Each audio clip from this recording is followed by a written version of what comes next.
तो दोस्तों आज हम फिर से आपके लिए लेकर आए हैं देश दुनिया की सभी ताजा बड़ी खबरें। फटाफट एक एक कर विस्तार से आज आपको बताएंगे, तो वीडियो को अंत तक जरूर देखें।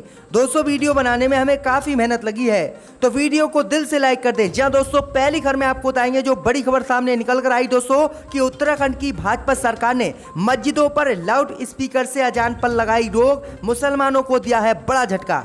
तो वहीं आपको बताएंगे दोस्तों कि खतरे में अमेरिका के परमाणु हथियार, सेना ने ठिकानों की जानकारी की लीक, अब चीन कर सकता है अमेरिका पर बड़ा हमला।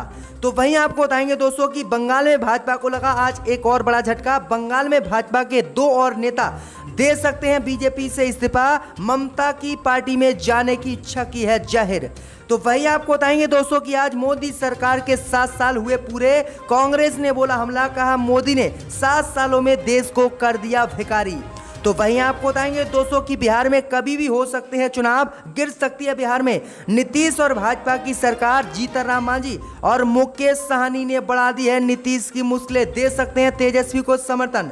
तो वहीं आपको बताएंगे दोस्तों कि पश्चिम बंगाल में बाबा रामदेव को लगा बड़ा झटका। पश्चिम बंगाल के डॉक्टरों ने बाबा रामदेव के खिलाफ दर्ज करा दी है एफआईआर, बढ़ गई हैं रामदेव की मुश्किलें। तो सभी खबरों को आपको बताएंगे दोस्तों, वीडियो को दिल से लाइक कर दें। इसी बीच बट दोस्तों अगली खबर की ओर, तो उत्तराखंड की भाजपा सरकार ने मस्जिद पर लाउड स्पीकर से अजान पर लगाई रोक। जी दोस्तों आपको बता दें ये बड़ी खबर सामने निकल कर आई दोस्तों कि उत्तराखंड की भाजपा सरकार ने उत्तराखंड में मस्जिदों पर लाउड स्पीकर से अजान लगाने पर रोक लगाने का ऐलान कर दिया है, जिसके बाद भारी जुर्माने का ऐलान भी किया है।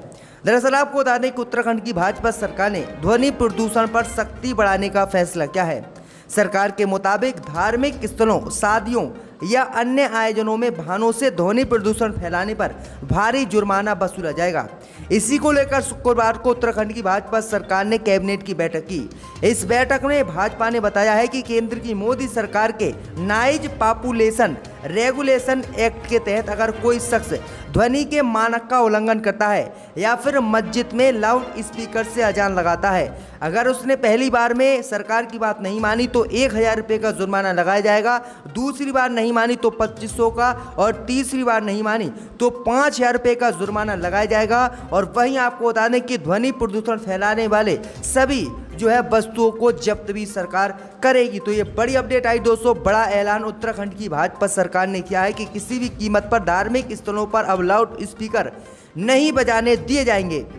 इसी बीच बट दोस्तों अगली खबर की ओर, तो खतरे में अमेरिका के परमाणु हथियार, सेना ने लीक की ठिकानों की जानकारी, जो बाइडेन की बढ़ सकती है मुश्किलें। जी दोस्तों आपको बता दें ये बड़ी खबर सामने निकल कर आई दोस्तों कि अमेरिका को परमाणु हथियार को लेकर बड़ा झटका आज लगा है। दरअसल आपको बता दें कि अमेरिका की सबसे बड़ी ताकत कहे जाने वाली उसकी परमाणु हथियारों की लोकेशन अब पूरी दुनिया को पता चल गई है।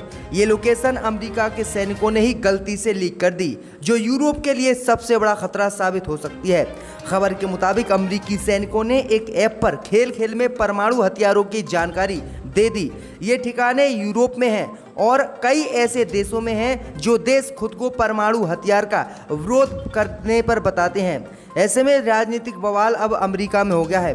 वहीं आपको बता दें कि अब अमेरिका को खतरा है कि कोई भी देश उसके परमाणु हथियारों के ठिकानों पर हमला कर सकता है। सबसे ज़्यादा खतरा चीन से अमेरिका को है, क्योंकि आपको बता दें कि अमेरिका की सेना ने अब परमाणु हथियारों की लोकेशन बता दी है कि कहां पर अमेरिका के परमाणु हथियार रखे हुए हैं और कहां कहां पर अमेरिका अपने हथियारों को रखता है। तो ये बड़ी अपडेट आ रही, बड़ा झटका अमेरिका को लगा है। इसी बीच बट दोस्तों अगली खबर की ओर, तो बिहार में कभी भी हो सकते हैं चुनाव, गिर सकती है बिहार में नीतीश सरकार। जी दोस्तों आपको बता दें ये बड़ी खबर सामने निकल कर आई दोस्तों कि बिहार में कभी भी नीतीश और बीजेपी की गठबंधन वाली सरकार गिर सकती है और कभी भी बिहार में विधानसभा के चुनाव हो सकते हैं।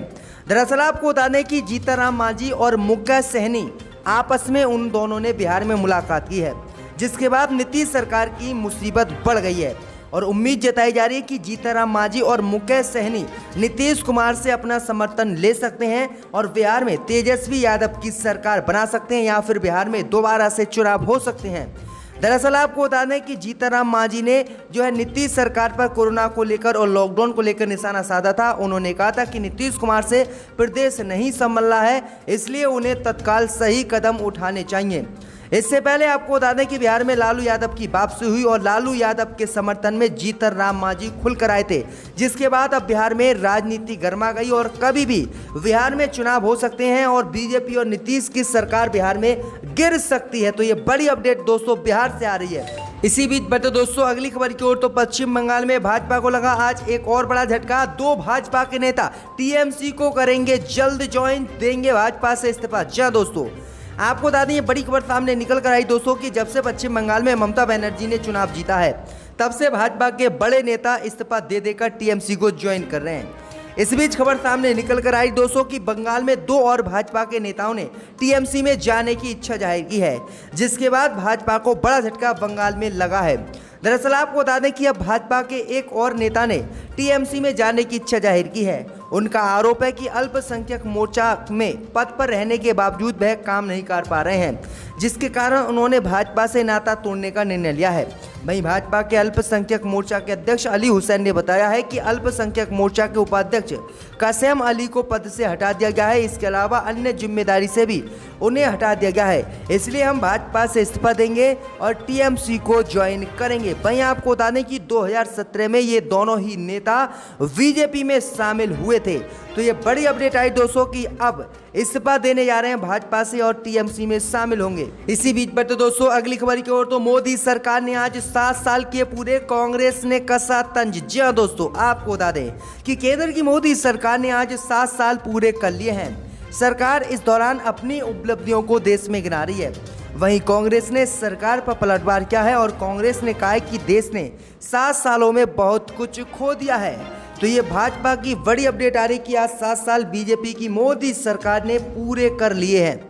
इसी बीच बढ़ते दोस्तों अगली खबर की ओर, तो पश्चिम बंगाल से रामदेव को लगा बड़ा झटका। रामदेव के खिलाफ पुलिस में एफआईआर दर्ज। दोस्तों आपको बता दें कि पश्चिम बंगाल से बाबा रामदेव को आज बड़ा झटका लगा है।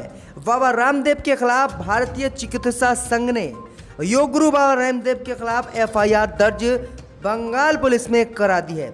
दरअसल आपको बता दें बाबा रामदेव ने आरोप लगाया था कि कोरोना की जो दवा डॉक्टरों ने बनाई है, उस दवा से ना तो कोरोना मरीज ठीक हो रहे हैं, उनकी और मौत हो रही है और ये दवा बिल्कुल बेकार है। इसी को लेकर बाबा रामदेव के खिलाफ डॉक्टरों ने ये एफआईआर दर्ज कराई है और झूठी जानकारी देने का आरोप भी लगाया है।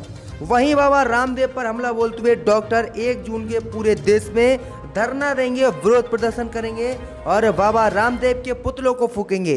तो ये बड़ी अपडेट आ रही दोस्तों। इसी बीच बढ़ते दोस्तों अगली खबर की ओर, तो ऑक्सीजन की कमी को लेकर प्रियंका गांधी ने मोदी को ठहराया जिम्मेदार। जी हां दोस्तों, आपको बता दें कि कांग्रेस महासचिव प्रियंका गांधी वाड्रा ने कोरोना की दूसरी लहर में ऑक्सीजन की कमी के लिए केंद्र की मोदी सरकार को जिम्मेदार ठहराया है और कहा है कि उनसे संसदीय समिति के सुझाव को नजरअंदाज किया और संकट के दौर में ऑक्सीजन का निर्यात तथा इसके दाम बढ़ाने का फैसला जनता के साथ करके अन्याय मोदी ने किया है।